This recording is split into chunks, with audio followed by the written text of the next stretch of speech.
गुरुकुल वाला चैनल में आपका स्वागत है। यहाँ हम मध्य प्रदेश पटवारी भर्ती के हिंदी सिलेबस को कवर करेंगे। तो आइए आज की क्लास में हम वर्णमाला देखेंगे। तो वर्णमाला में हम देखते हैं लिपि। लिपि क्या है? लिपि मौखिक या कथित भाषा में ध्वनियां होती है। लिखित भाषा में उन ध्वनियों को विशेष आकारों एवं वर्णों द्वारा प्रकट किया जाता है। भाषा को लिखने का ढंग ही लिपि कहलाता है। जो आपको यहाँ पर दिख रहा है अभी सब लिखा हुआ है, ये सब कौन सी लिपि में लिखा हुआ है? देवनागरी। हिंदी भाषा की लिपि देवनागरी है। यहाँ पर मराठी भाषा। अच्छा, मराठी भाषा की लिपि कौन सी होती है? ये भी देवनागरी लिपि ही होती है। देवनागरी लिपि। अच्छा, अंग्रेजी भाषा की लिपि। अंग्रेजी भाषा की लिपि रहती है रोमन लिपि।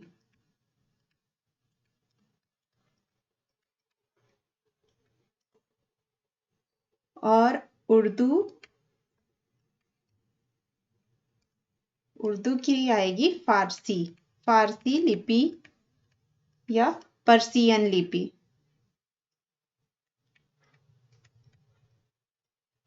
फारसी लिपि या पर्शियन लिपि।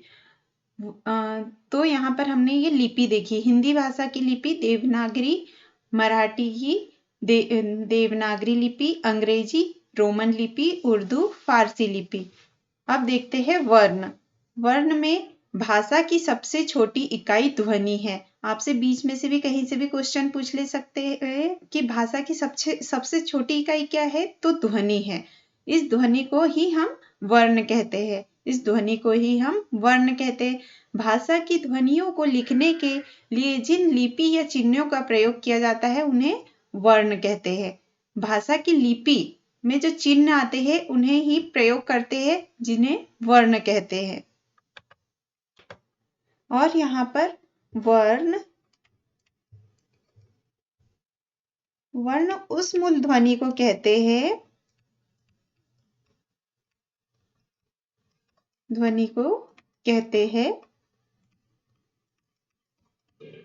जिसके खंड ना हो सके। खंड ना हो सके।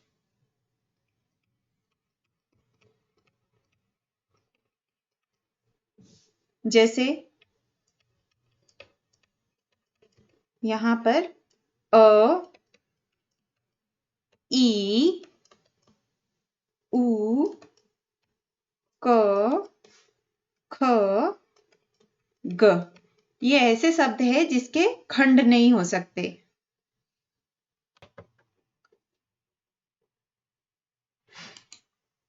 अब यहाँ पर है वर्णमाला। वर्णमाला में वर्णों के व्यवस्थित समूह को वर्णमाला कहते हैं।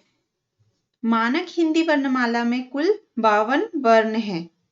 वर्णों के व्यवस्थित समूह को ही वर्णमाला कहते हैं। जैसे कि यहाँ पर हमने वर्णमाला लिख दी है, जैसे अनार, आम, इमली, ईख, उल्लू, ऊन। ये ऐसे हमारी व्यवस्थित वर्णमाला रहती है। अगर हम अनार के बाद क लिख दे या ख लिख दे फिर यहाँ और च लिख दे तो ये हमारी व्यवस्थित समूह नहीं है, इसलिए हम इसे आसानी से पढ़ भी नहीं सकते। तो इन वर्णों को व्यवस्थित समूह को ही वर्णमाला कहा जाता है। वर्णमाला में कुल 52 वर्ण होते हैं। और उच्चारण के आधार पर देखेंगे तो 45 वर्ण होते हैं इसमें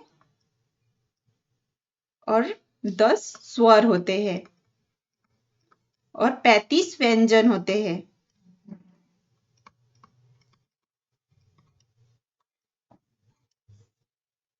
ये तो हो गया उच्चारण के आधार पर। और अब मैं आपको बोलूं कि लेखन के आधार पर, तो लेखन के आधार पर 52 वर्ण और 13 स्वर प्लस 35 व्यंजन प्लस 4 संयुक्त व्यंजन। ये लेखन के आधार पर हो गए। अब मैं आपको यहाँ पर बोलूं कि अ शब्द क्या है, तो अ शब्द ईश्वर प्रदत्त वर्ण है।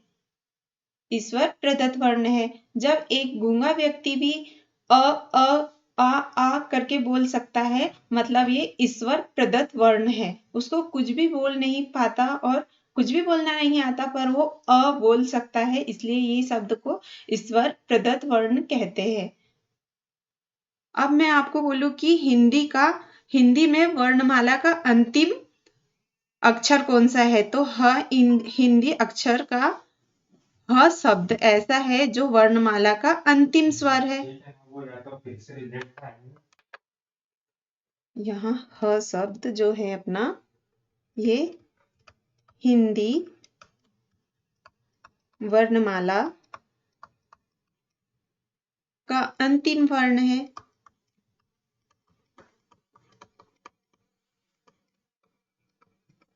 अब अनाराम तो हमारे होते हैं ज्ञानी श्रमिक तक के, बट हमारा हिंदी का अंतिम वर्ण है ह।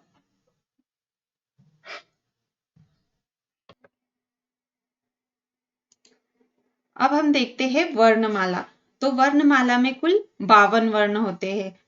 अब हम वर्णमाला को दो भागों में दो भागों में ये बटा हुआ है, स्वर वर्ण एंड व्यंजन वर्ण।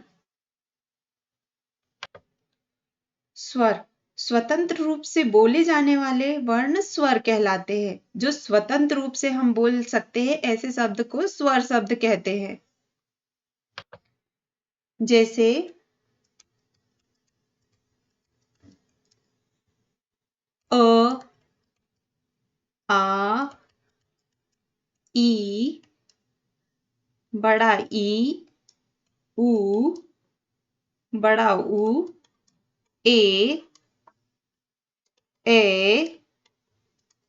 ओ, औ, अम,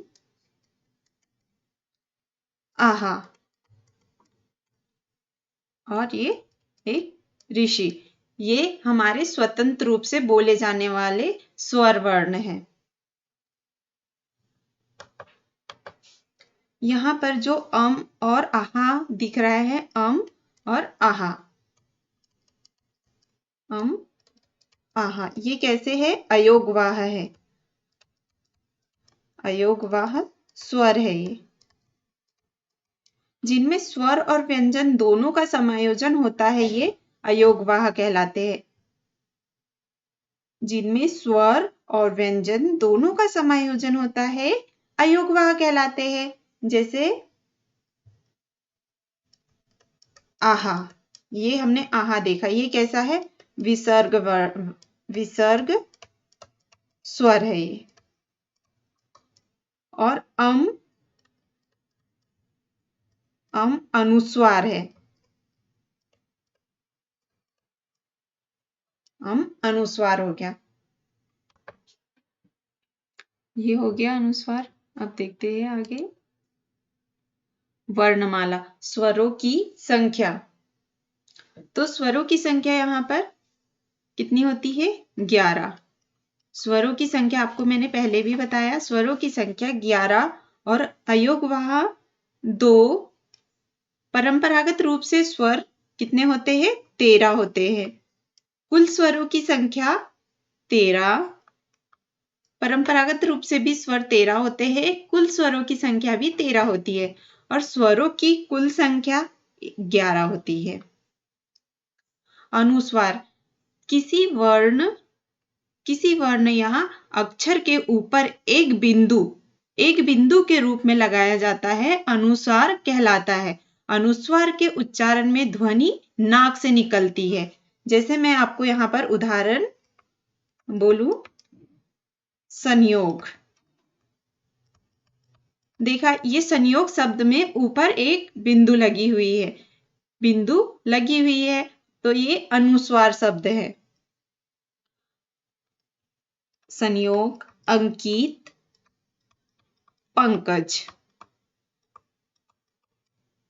इनमें ध्वनि कहाँ से, नाक से अधिक निकलती है। अब देखते हैं अनुनासिक। यहाँ पर ये जो है, यही जो शब्दों पे लगा हुआ है इसे ही हम अनुस्वार कहते हैं। अनुस्वार कहते हैं। यहाँ पर हमने देखा था स्वरों की संख्या, तो 11, अयुग्मवाह 2, परंपरागत रूप से स्वर कितने, 13। कुल स्वरों की संख्या बोले तो 13। कुल अगर सामने आए, अपना स्वरों के सामने कुल लिखा हुआ है तो कुल स्वरों की संख्या 13, और कुल यहाँ बीच में लिखा हुआ है तो 11। स्वरों की कुल संख्या बीच में आया है लास्ट में, इसलिए 11। स्वरों की कुल संख्या 11। अब हम देखते हैं अनुनासिक। अनुनासिक, इनके उच्चारण में मुंह व नाक दोनों से बराबर ध्वनि निकलती हो, परंतु स्वरों में केवल चंद्र बिंदु के रूप में लगता है, अनुनासिक कहलाता है। जैसे उदाहरण है हमारे पास माँ, चांद, आंख। ये जो हमारे शब्द है, इनके ऊपर ये जो चंद्र बिंदु आपको दिख रहा है, यही हमारा अनुनासिक शब्द है। और इन शब्दों को जब हम पढ़ते हैं तो मुंह व नाक दोनों से बराबर की ध्वनि निकलती है, इसलिए इसे हम अनुनासिक शब्द कहते हैं, अनुनासिक वर्ण कहते हैं।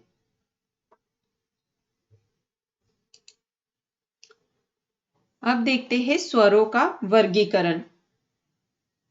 स्वरों के वर्गीकरण में सबसे पहले फर्स्ट पॉइंट है मात्रा उच्चारण के आधार पर। मात्रा उच्चारण के आधार पर, तो देखते हैं मात्रा और उच्चारण के आधार पर कितने भेद होते हैं, तो 3 भेद होते हैं।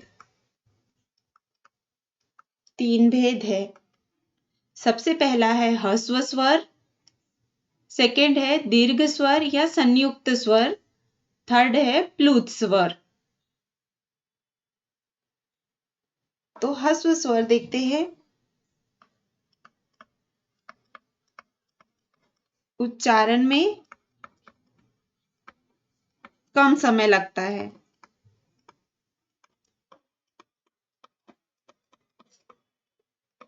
उच्चारण में कम समय लगता है, और एक मात्रा का समय लघु मात्रा, एक मात्रा का समय, जैसे कि एक मात्रा का समय हो गया, ये हमारा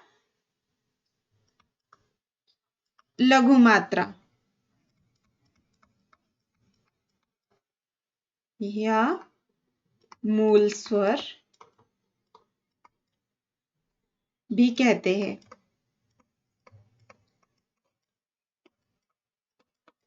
यहाँ पर ह्रस्व स्वर को आप देखोगे, यहाँ पर ह्रस्व स्वर में उच्चारण में कम समय लगता है, एक मात्रा का समय लगता है। लघु मात्रा या मूल स्वर भी कहते हैं। उदाहरण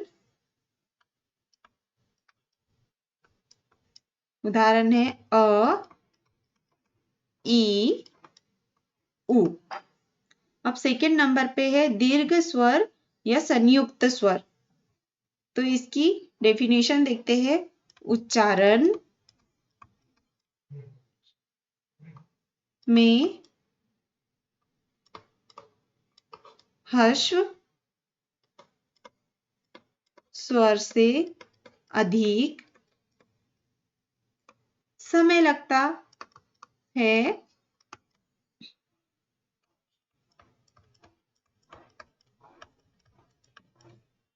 दो मात्रा का।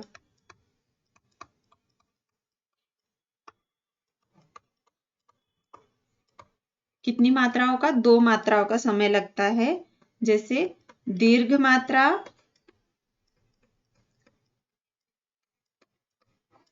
या गुरु मात्रा।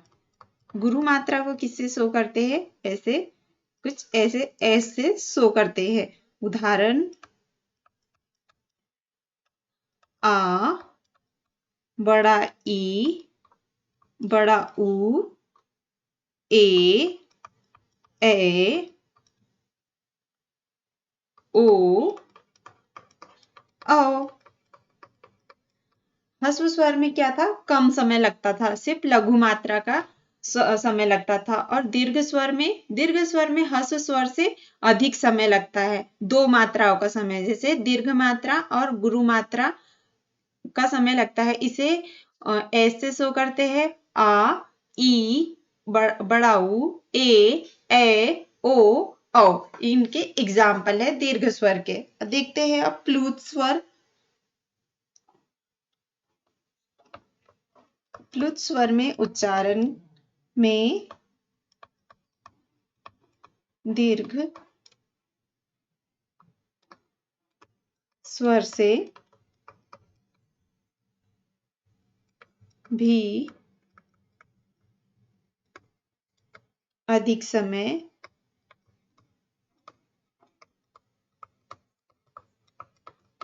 लगता है। जैसे किसी को पुकारने में या नाटक में उपयोगी किया जाता है। जैसे हम किसी को बुलाने में या नाटक में प्रयोग में लाते हैं। जैसे हिंदी में लिखा नहीं जाता, जिसे हिंदी में लिखा नहीं जाता। उदाहरण,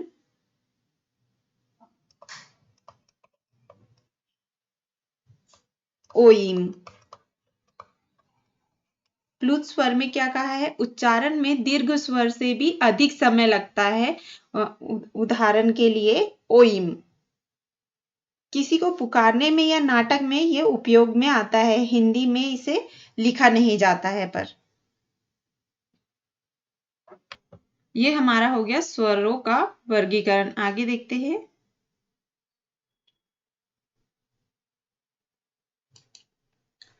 स्वरों का वर्गीकरण में सेकंड पे है उत्पत्ति के आधार पर।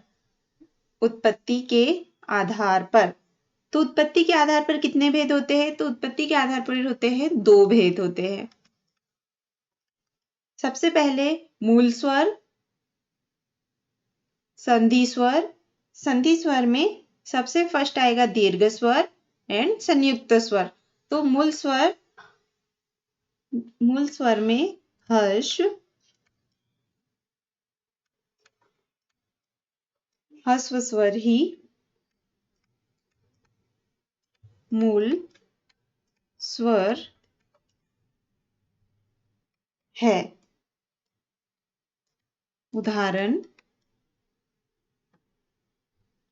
उदाहरण हो जाएगा अ, ई, उ, री। ह्रस्व स्वर जो हमने अभी देखे वो ह्रस्व स्वर ही मूल स्वर है। यहाँ पर उदाहरण देखा, अ, ई, उ, री, ये मूल स्वर हो गए। अब यहाँ देखते हैं सेकंड नंबर पे संधि स्वर। संधि स्वर में पहला पॉइंट है दीर्घ स्वर। दीर्घ स्वर में समान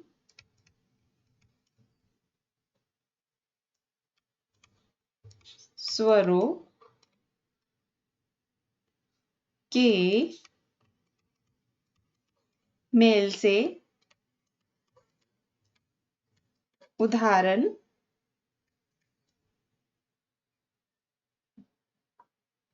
आ,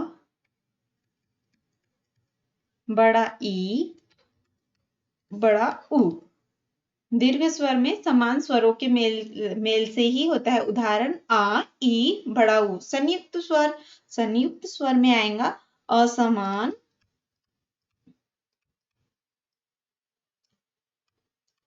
स्वरों के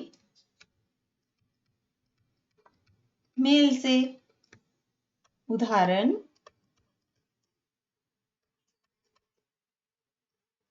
ए, ओ, औ। असमान स्वरों के मेल से। उदाहरण के लिए जैसे ए, ओ, औ।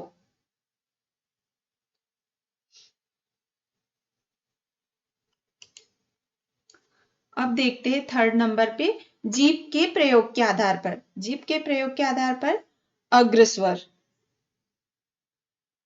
अग्र स्वर में अच्छा, जीभ के प्रयोग के आधार पर कितने भेद होते हैं? तो 3 भेद होते हैं। जैसे अग्र स्वर, पहला है अग्र स्वर, दूसरा है मध्य स्वर, तीसरा है पश्च स्वर। तो अग्र स्वर देखते हैं, उच्चारण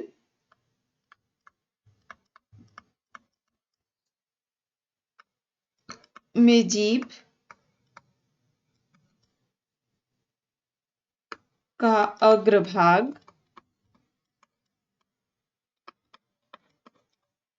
काम करता है।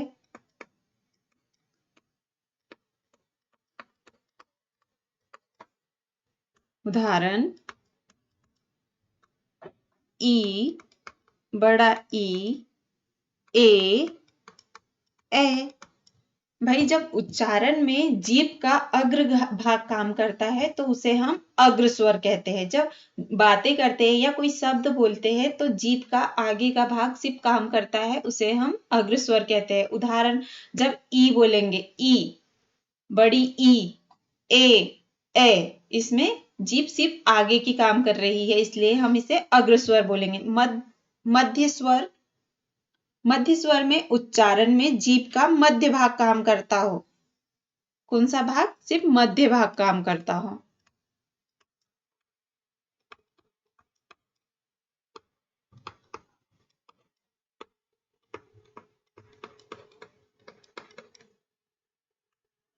यहां लिख देते हैं, जीभ का मध्य भाग काम करता हो, उसे हम मध्य स्वर कहेंगे। उदाहरण के लिए देखते हैं, जैसे अ, अ, को जब आप बोल रहे हो तो हमारी सिर्फ जीभ मध्य में ही उठ रही है, इसलिए इसे हम मध्य स्वर कहेंगे। पश्च स्वर देखते हैं, पश्च स्वर में उच्चारण में जब जीभ का पीछे का भाग, मतलब पश्च भाग काम करता है,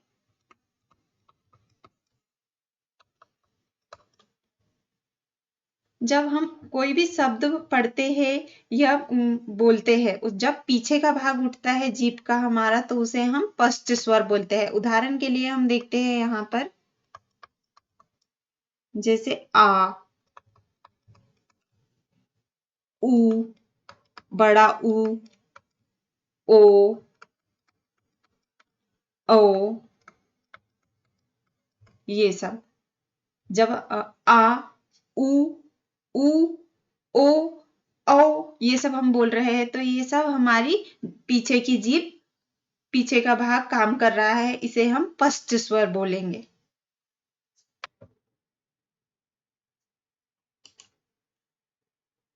अब है हमारा नासिका द्वार के आधार पर। नासिका द्वार के आधार पर कितने भेद होते हैं? तो 2 भेद होते हैं।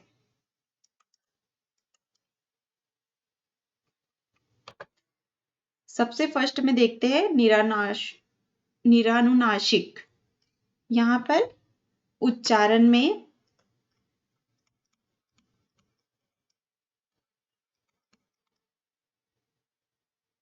हवा केवल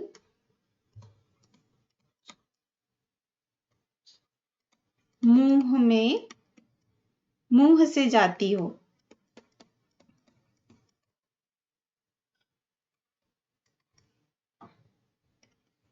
मुंह से आती है। उच्चारण में हवा केवल मुंह से आती है। उदाहरण देखेंगे, आ, बड़ी ई। जब हम इन शब्दों को बोल रहे हैं तो हमारी हवा केवल मुंह से आती है।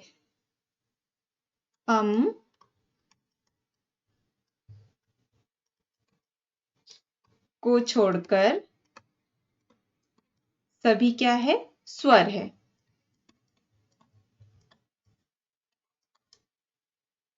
को छोड़कर सभी स्वर है। उच्चारण में हवा केवल मुंह से आती हो, उसे हम निरानुनासिक कहेंगे। सेकंड है अनुनासिक स्वर। तो अनुनासिक स्वर देखते हैं, उच्चारण में हवा नाक से निकलती हो।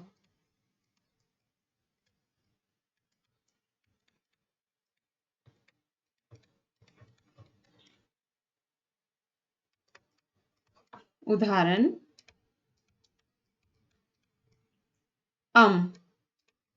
जब हम बोलते हैं तो हवा नाक से निकलती है, उसे हम अनुनासिक स्वर कहेंगे। अब 5th नंबर पे है जातीय आधार पर स्वर। जातीय आधार पर स्वर कितने होते हैं? तो 2। इसके कितने भेद होते हैं जातीय आधार पे स्वर के? तो 2 भेद होते हैं। सबसे पहले है सजातीय या समान स्वर, दूसरा है विजातीय या असमान स्वर। तो सजातीय स्वर को हम देखेंगे, एक जाति, एक ही जाति या समान दिखाई देने वाले स्वर। जैसे देखते हैं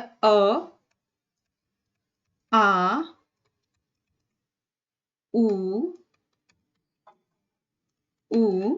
बड़ा ऊ हो गया, ई, बड़ी ई, ए। एक जाति या समान दिखाई देने वाले सजातीय या समान स्वर कहेंगे इन्हें। उदाहरण आ, उ, बड़ा ऊ, ई, ए। ये कैसे शब्द है? समान, जाति या समान दिखाई देने वाले हैं। विजातीय या असमान स्वर के उदाहरण देखते हैं। अलग अलग जाति या अलग अलग जाति या असमान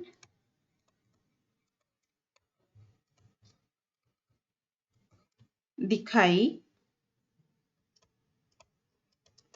देने वाले स्वर। अलग अलग जाति या असमान दिखाई देने वाले स्वर विजातीय या असमान स्वर कहलाते हैं। जैसे उदाहरण के लिए कहेंगे हम यहाँ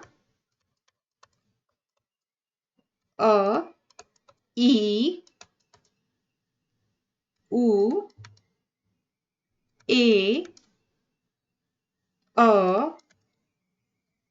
उ, ई, ए।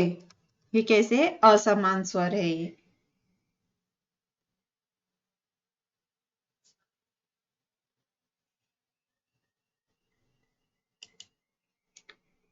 अब देखेंगे 6 नंबर पे ओष्ठकृति के आधार पर।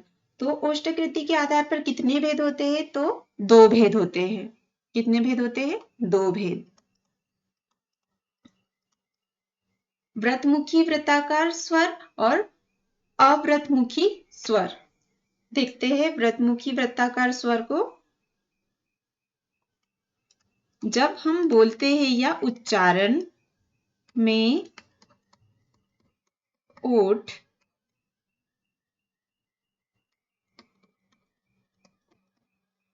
गोलाकार हो जाते हैं।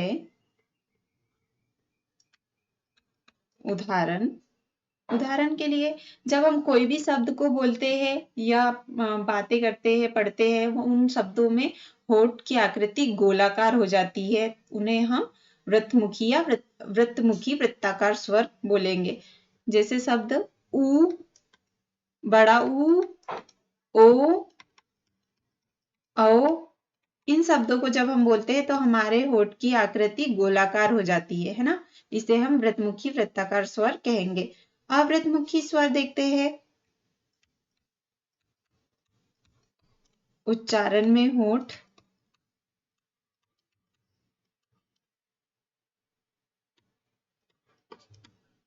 की आकृति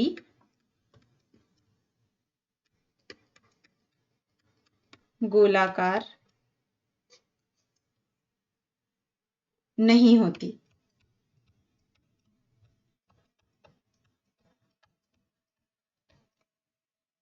उदाहरण अ, आ, ई, बड़ी ई, ए। ये उदाहरण हमने जो लिखे हैं, इन शब्दों को जब पढ़ते हैं तो अ, आ, ई, बड़ी ई, ए।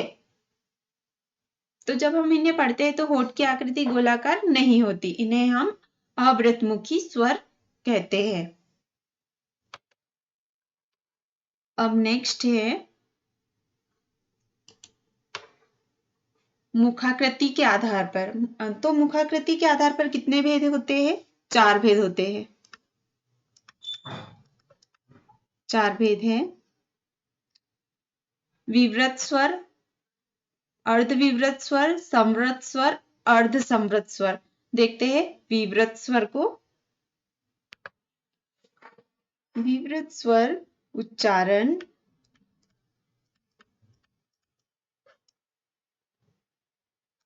में मुंह पूरा खुलता हो।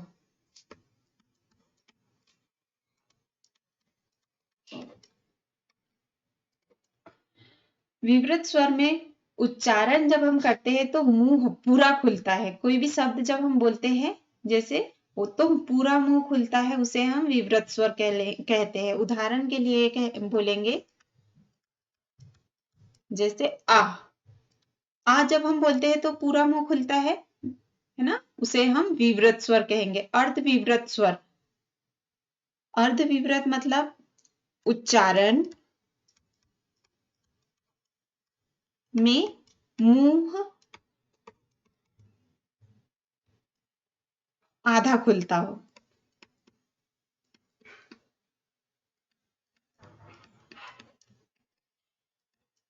उदाहरण अ, ए, औ। जब हमने ए, ओ बोला तो हमारा मुंह कैसा? आधा खुला सिर्फ, तो इसे हम अर्धविवृत स्वर कहते हैं। समवृत स्वर उच्चारण में मुंह लगभग बंद रहता है।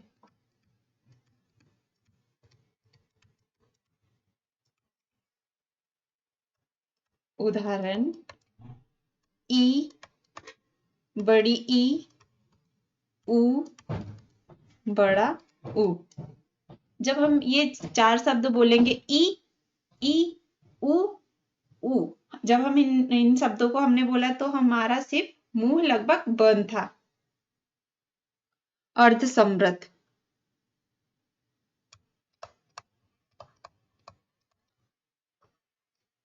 उच्चारण में मुंह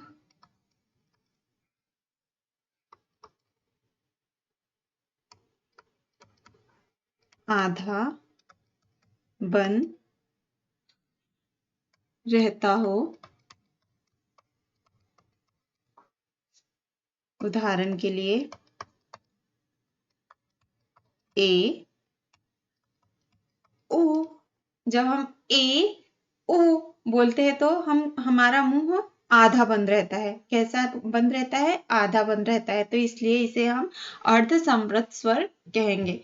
सबसे पहले यहाँ पर हमने जो देखा, हम अब उसको रिवाइज करते हैं। तो हमारा यहाँ पर वर्णमाला खत्म हो गया है ना, वर्णमाला। अब हमने क्या देखा यहाँ पर, देखते हैं शुरू से। सबसे पहले हमने वर्णमाला में देखी लिपि। लिपि में देवनागरी लिपि, मराठी, अंग्रेजी, उर्दू लिपि देखी। फिर वर्ण देखे। वर्णमाला में स्वर, व्यंजन, संयुक्त, ये सब देखे यहाँ पर। फिर वर्ण के प्रकार, 2 प्रकार, स्वर और व्यंजन। फिर देखे स्वरों की संख्या, अयोगवाह की संख्या, परंपरागत रूप से कुल स्वरों की कुल संख्या, अनुस्वार, अनुनासिक एंड स्वरों के वर्गीकरण में फिर हमने यहाँ देखा मात्रा उच्चारण के आधार पर 3 भेद, ह्रस्व स्वर, दीर्घ स्वर, प्लुत स्वर, ये देखे। फिर उत्पत्ति के आधार पर 2 भेद होते हैं, वो देखे, मूल स्वर एंड संधि स्वर। फिर जीभ के आधार पर प्रयोग के आधार पर जीभ के प्रयोग के आधार पर कितने भेद होते हैं, तो 3 भेद देखे, अग्र स्वर, मध्य स्वर, पश्च स्वर। फिर नासिका के आधार पर देखे, ऐसे ही जातीय आधार पर स्वर देखे हमने। और ओष्ठाकृति के आधार पर 2 भेद देखे, वृत्तमुखी वृत्ताकार स्वर और अवृतमुखी स्वर। और फिर 7वें पॉइंट पे देखा मुखाकृति के आधार पर 4 भेद, विवृत स्वर, अर्ध विवृत स्वर, संवृत स्वर, अर्ध संवृत स्वर।